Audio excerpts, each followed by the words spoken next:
नमस्कार, मैं दिव्या श्रीवास्तव। आप देख रहे हैं सुनो टाइम्स। आज भारतीय जनता पार्टी पिछड़ा वर्ग मोर्चा एक साथ एकत्रित हुआ।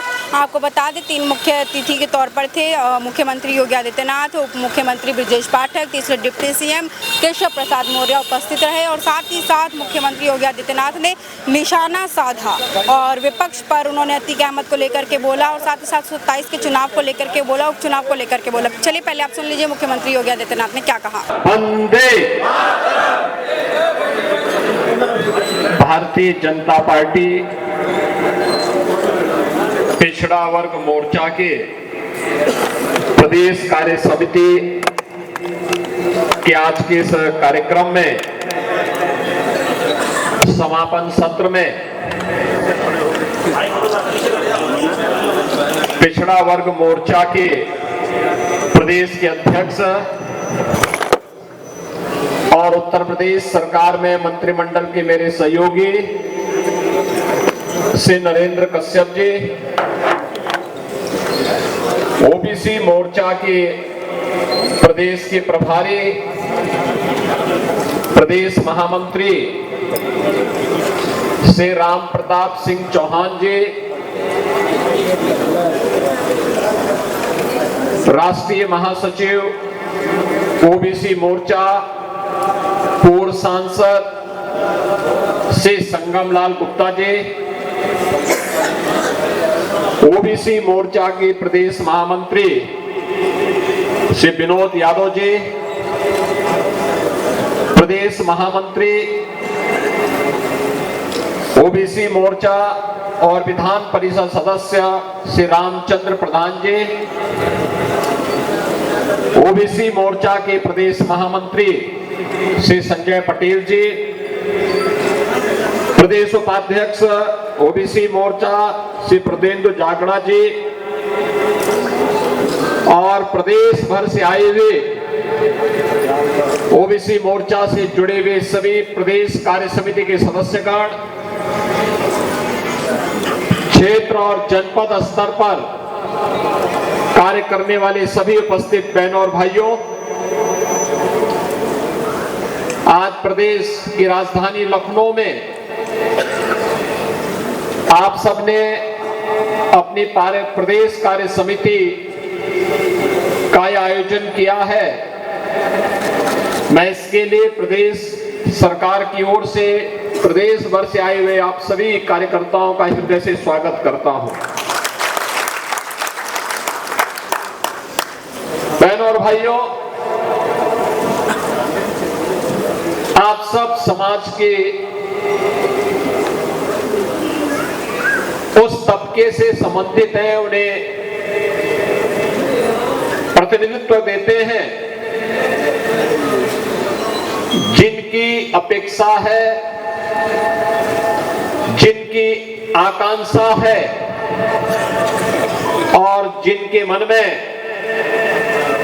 समाज जीवन और राष्ट्र जीवन के साथ आगे बढ़ने का एक जज्बा है।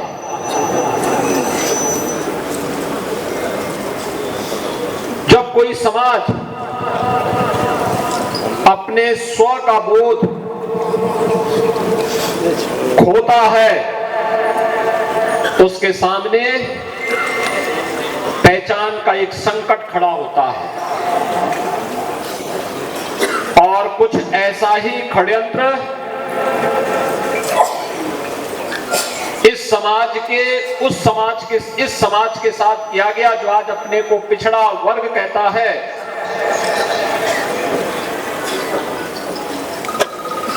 उस समाज के साथ जो अपने बल से, अपने बुद्धि से, अपने पौरुष से भारत को भारत बनाने, भारत को सोने की चिड़िया बनाने, भारत को समृद्धि के नई ऊंचाइयों तक पहुंचाने का जज्बा रखता था।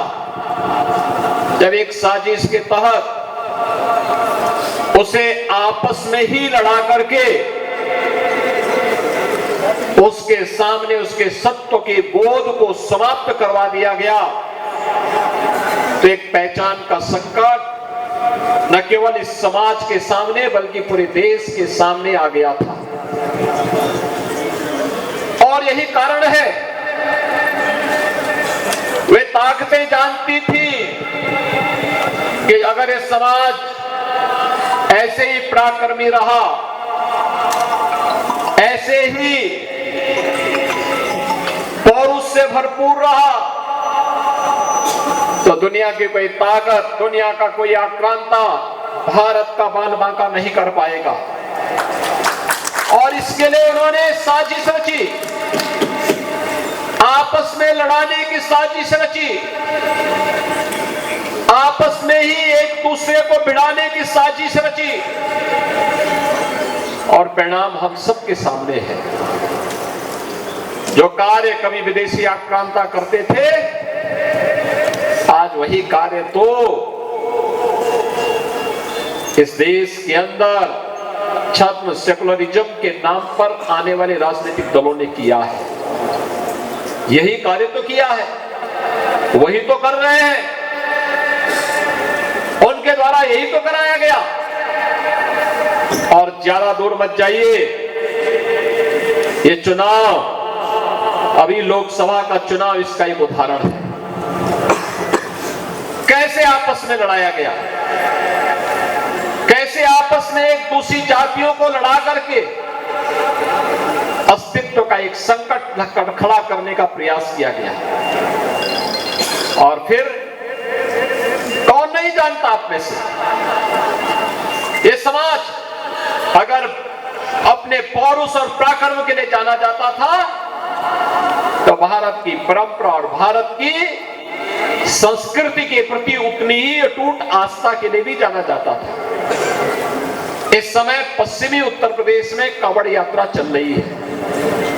याद करिए, यही कांवड़ यात्रा इस कांग्रेस और समाजवादी पार्टी की सरकार के समय, बहुजन समाजवादी पार्टी की सरकार के समय प्रतिबंधित की गई थी। ये केवल एक कांवड़ यात्रा नहीं है, ये केवल शिव भक्तों का एक मंगल गान नहीं है, उनकी यात्रा भर नहीं है। इसके साथ रोजगार भी जुड़ा हुआ है।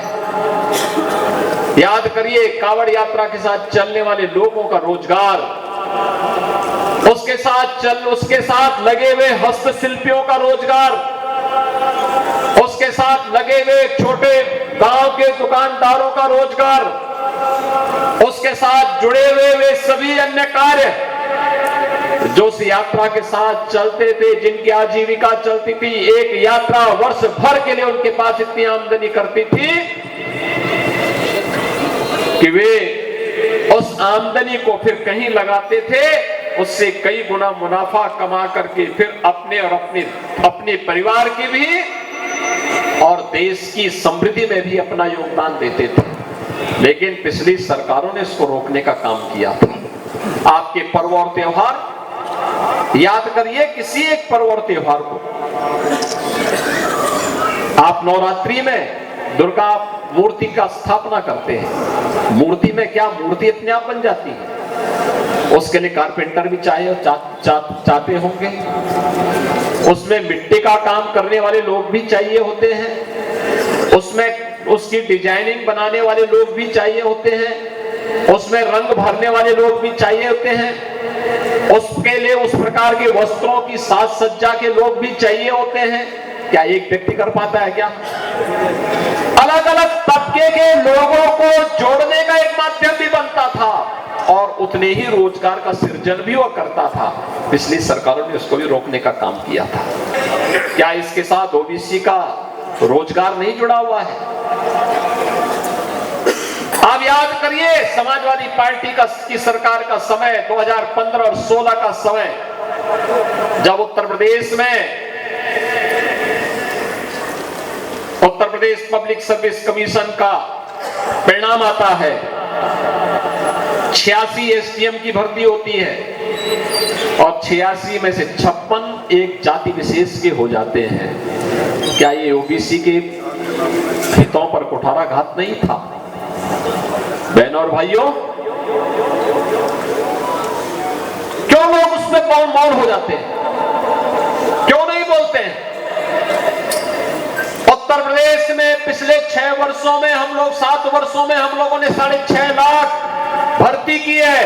और मैं कहता हूं दावे के साथ, इन भर्तियों में ओबीसी समाज के 7 ओबीसी और एससी समाज की 60% भर्ती हुई है। 60% से अधिक भर्ती हुई है।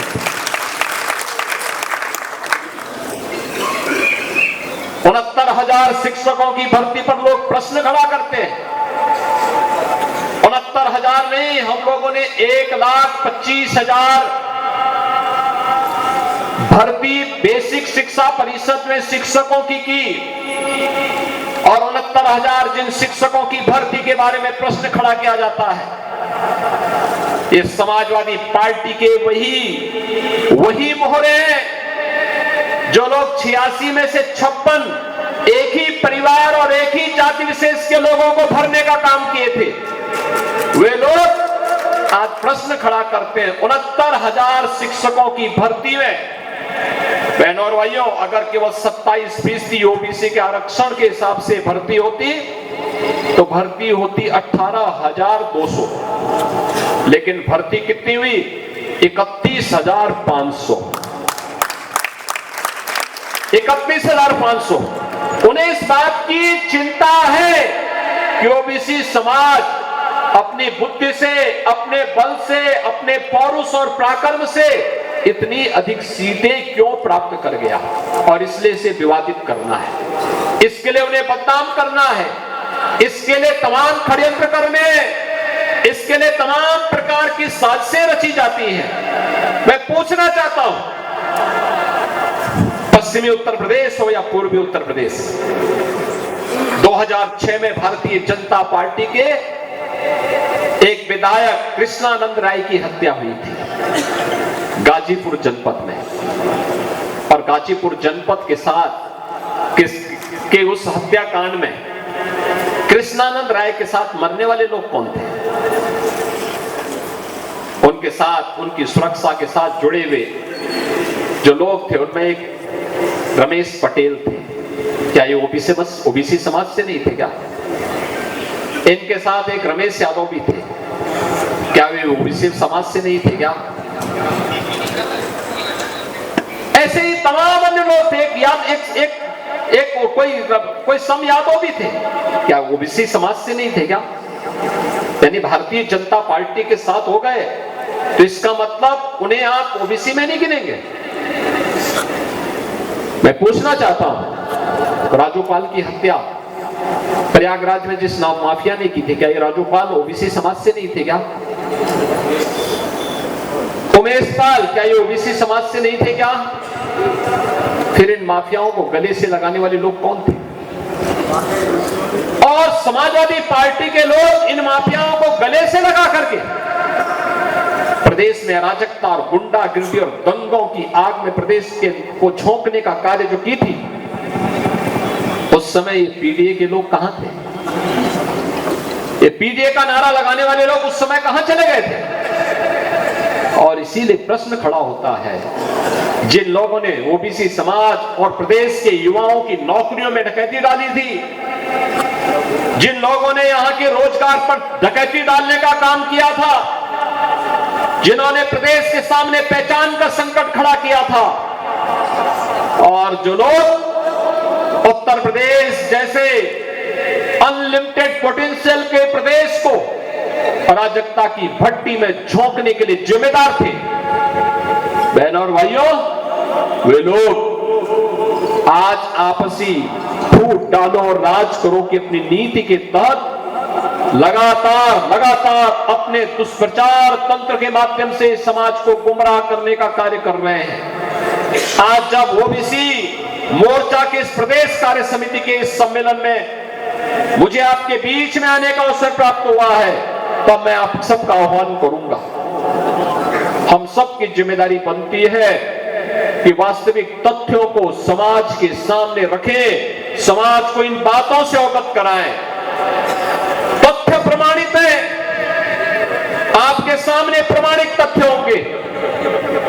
समाजवादी पार्टी अपनी 4 बार की सरकार के समय ओबीसी और एससी और प्रदेश के युवाओं को कितनी नौकरी और रोजगार दी है, इन तथ्यों को निकालिए। और भारतीय जनता पार्टी की सरकार पिछले 7 वर्ष में कितनी की है, यह भी समाज के सामने रखिए और उसमें यह भी देखिए कि ओबीसी समाज के कितने लोगों को उसके माध्यम से नौकरी मिली, यह भी बताए जाने की आवश्यकता है।